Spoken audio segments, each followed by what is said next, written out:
Então, gente, uma das coisas que eu mais amo de viajar é a quantidade de pessoas que a gente conhece ao longo do caminho que levam um estilo de vida completamente diferente do nosso, ou no mínimo, como eu já sou uma pessoa assim meio desviada, um estilo de vida completamente diferente do que é o padrão da sociedade. A história do Alexandre me chamou muita atenção porque eu sou uma pessoa que venho vivendo um conflito já há alguns anos sobre quero ou não quero ter filhos, porque eu sempre quis muito ter filhos, mas eu também não quero perder minha liberdade. E assim eu vou empurrando essa decisão, só que daqui a pouco eu não vou poder empurrar mais, né? E aí eu conheci o Alexandre, que é uma história real, que eu vi de perto, de alguém que consegue ter a sua liberdade vivendo junto com seus filhos. E que, na verdade, isso é muito mais especial do que a gente pode imaginar. Então hoje aqui, na verdade, eu vou passar a palavra pro Alexandre Fontes. É um viajante que tem um blog chamado Family Gone Sailing, que vocês têm que ver, eu vou deixar o link aqui na descrição. Se você não chegou aqui através do vídeo que eu contei a história de como eu conheci o Alexandre, clica aqui nos cards ou então na descrição depois que acabar esse vídeo pra você ver como é que a gente acabou se conhecendo. Dá uma olhada nessa história, espero que te inspire, assim como me inspirou, e no finalzinho a gente se fala de novo. Beijo!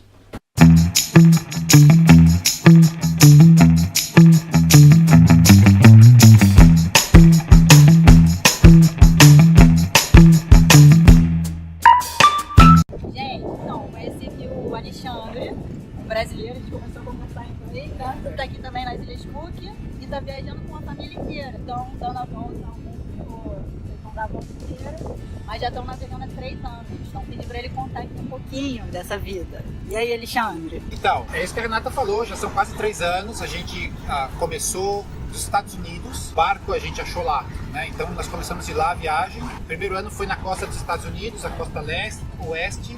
Segundo ano no México, maravilhoso. E aí o ano passado a gente cruzou, não tem jeito, para vir do México para cá, você tem que cruzar metade do Oceano Pacífico para chegar até as Marquesas, daí você começa a passear. Nós viemos faz exatamente 1 ano, a gente cruzou em abril do ano passado, saímos do México e foram 20 dias no mar, sem parar.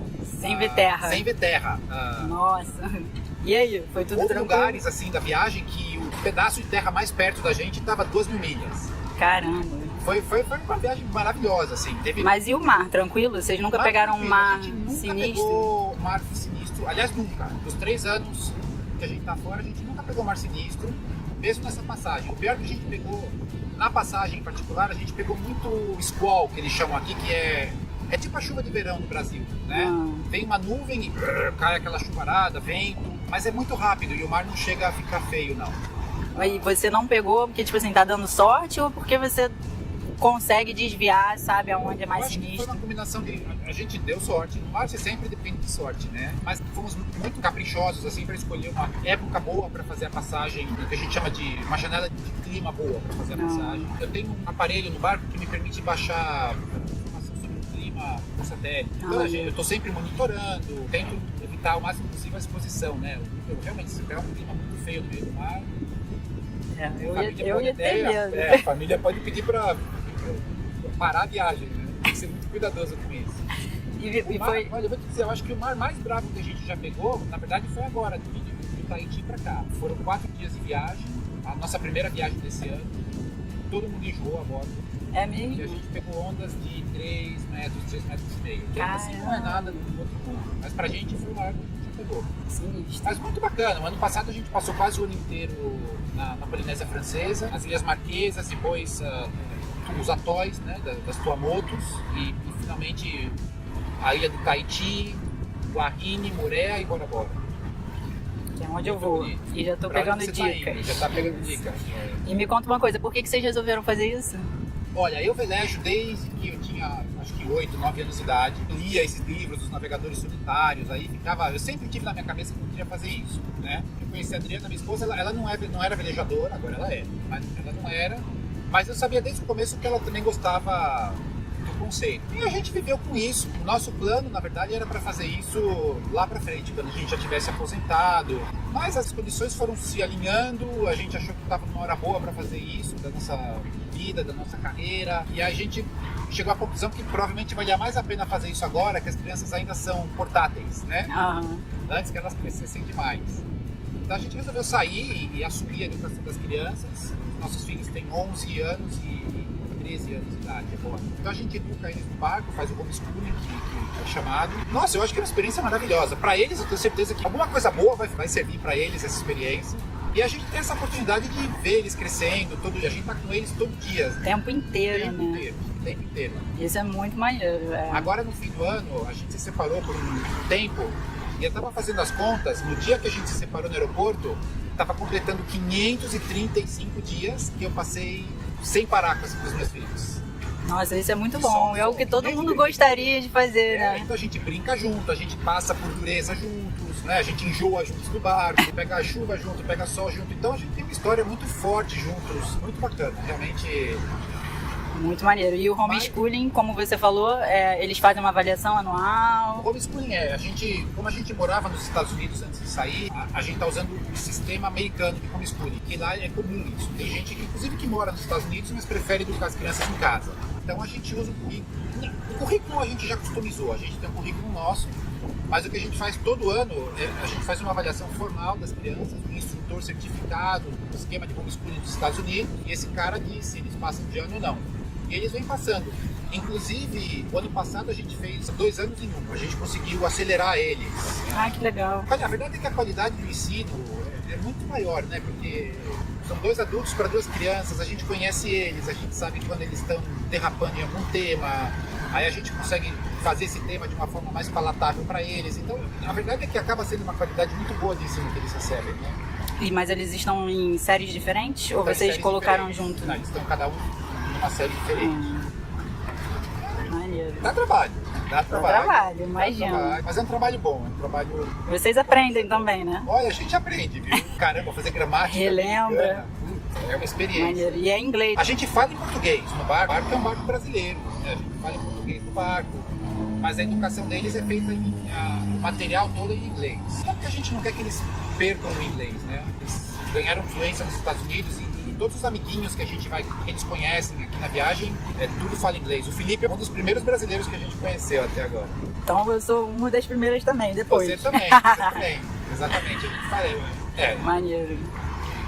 Já pensaram em desistir? Ou não? Estão amarradões?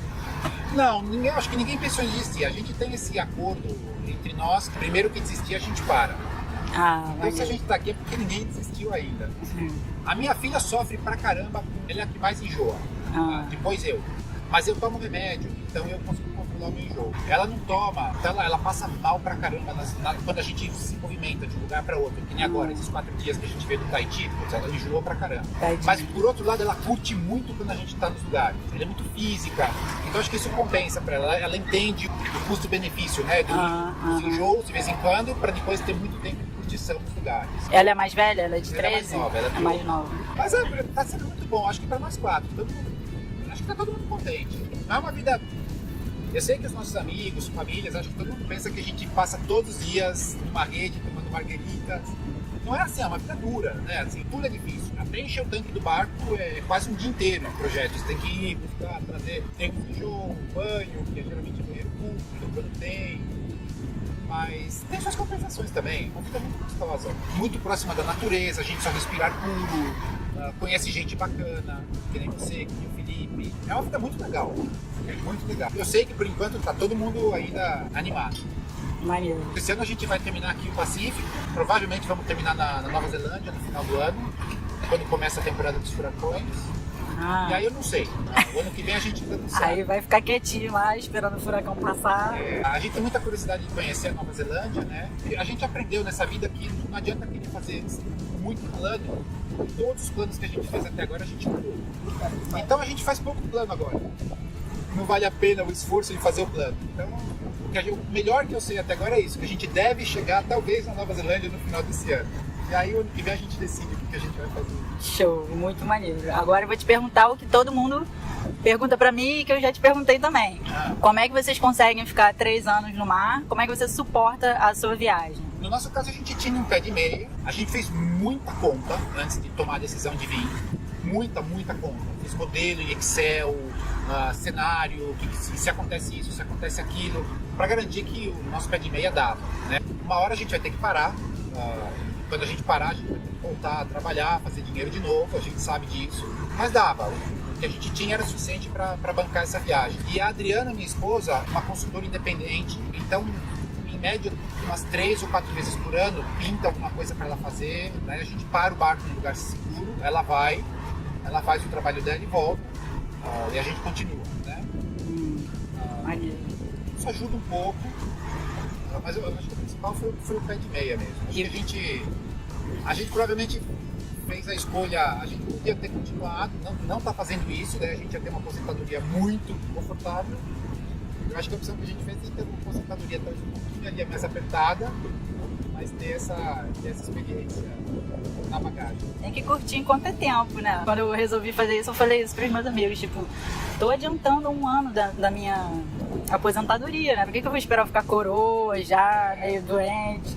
Eu tava conversando isso com o Felipe ontem também. Esse é o tipo de coisa que a gente tá fazendo, que você tá fazendo, que eu acho que você tem que fazer quando dá.